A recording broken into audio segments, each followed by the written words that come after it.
August 1566. An old man is being carried north in a gilded carriage at the head of the largest army Europe has seen in a generation. He is 72 years old. He suffers from gout so severe he can no longer sit a horse for more than a few hours. He has ruled for 46 years, longer than most of his soldiers have been alive. He has conquered Belgrade and Rhodes, shattered the kingdom of Hungary in a single afternoon at Mohacs, and hammered on the gates of Vienna itself. His name is Suleiman. History will call him the Magnificent. This is his 13th campaign, and he knows in his bones it will be his last. His great rivals are dead. His favorite sons are dead, 2 of them on his own orders. All that remains is legacy, and Suleiman intends to end his reign the way he began it, with conquest. 100,000 soldiers march behind him, 300 cannons, the finest siege engineers on the face of the earth. His ultimate target? Vienna, the gateway to Central Europe, the city that humiliated him 37 years earlier. But between Suleiman and Vienna, in the swamps of southern Hungary, stands a small star of stone and earth rising out of the marshland. A fortress called Szigetvar. Inside its walls, 2,300 men.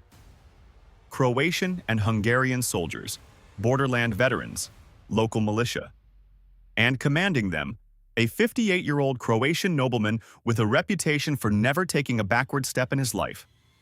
Count Nikola Zrinski, Ban of Croatia, one of the richest lords of the frontier, a man who was fighting Ottomans at Vienna in 1529 when he was barely 21 years old. He has spent 4 decades in the saddle on the most violent border in Europe. He has buried friends, brothers, and 2 wives. The frontier is all he knows. When word arrives that the Sultan himself is coming, not a pasha, not a vizier, but the shadow of God on earth in person, Zrinski gathers his men in the courtyard of the castle. He swears a solemn oath to defend Szigetvar to the last drop of his blood. Then he makes every soldier in the garrison swear it with him. No surrender, no retreat, no ransom. Any man who speaks of capitulation will be executed on the spot. 43 of them against every one of his. The mathematics of hopelessness.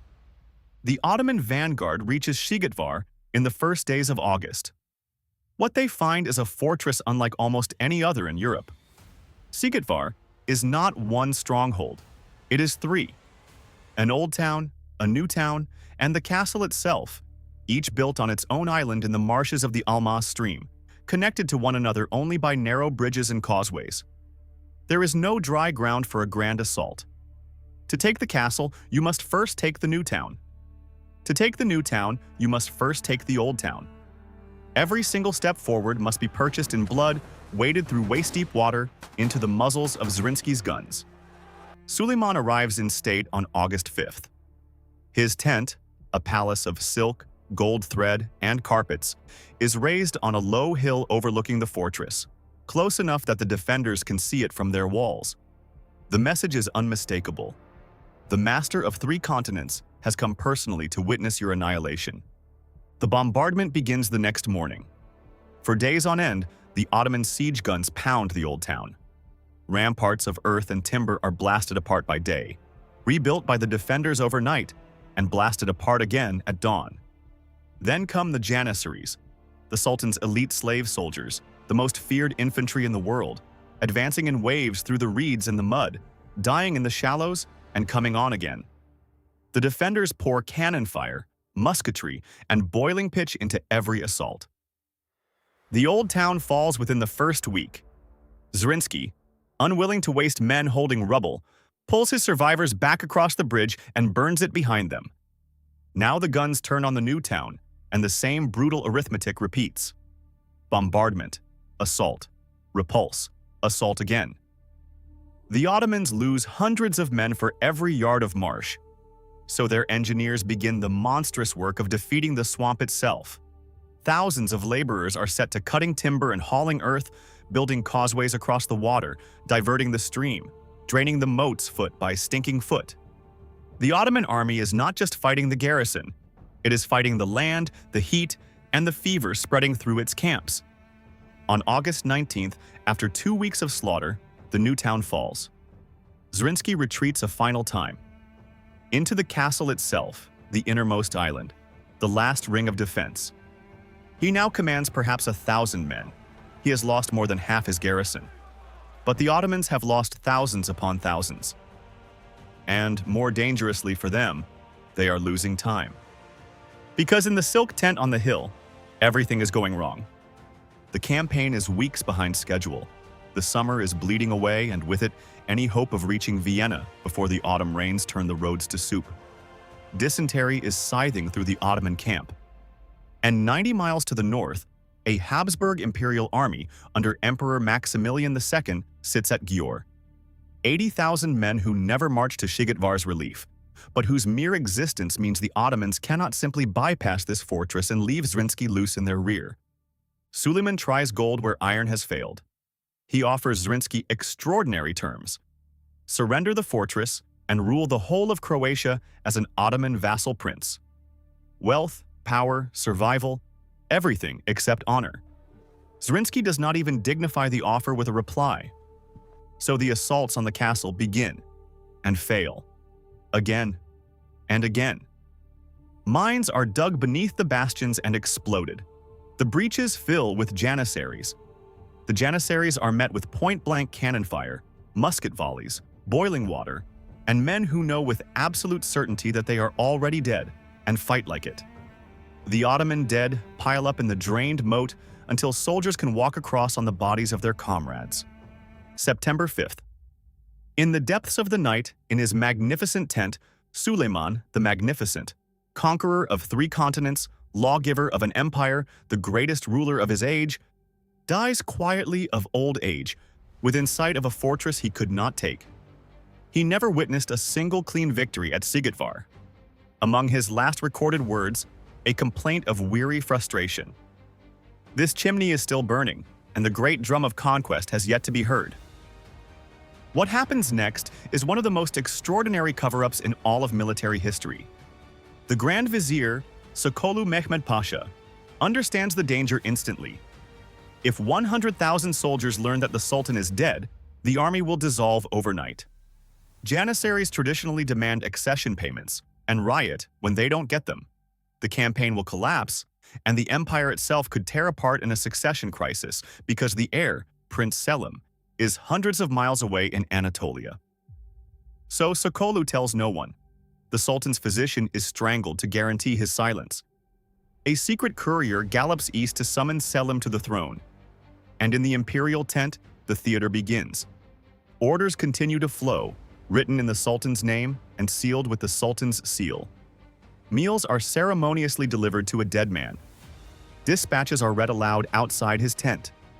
For the next 7 weeks, the most powerful empire on earth will be commanded, in perfect order, by a corpse. But the Grand Vizier needs this siege finished, immediately. September 7th. The final assault. Ottoman mines and incendiaries have finally done their work. The castle is burning.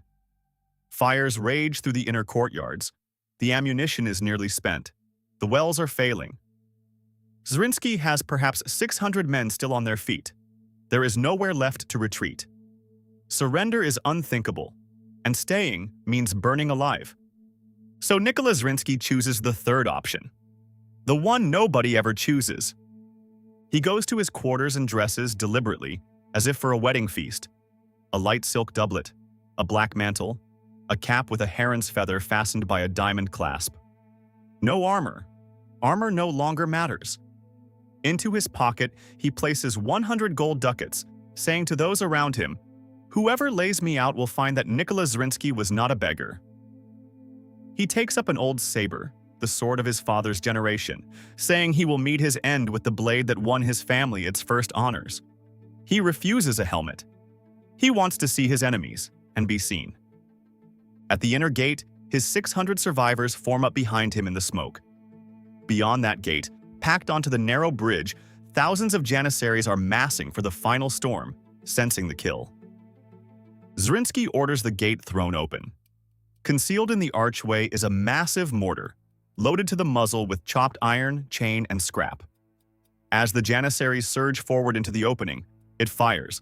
a single apocalyptic blast at point-blank range that tears the head of the Ottoman column to pieces.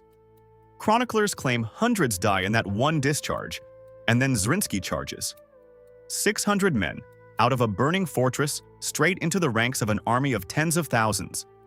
Saber in hand, silk mantle flying, the old count carves into the janissaries on the bridge.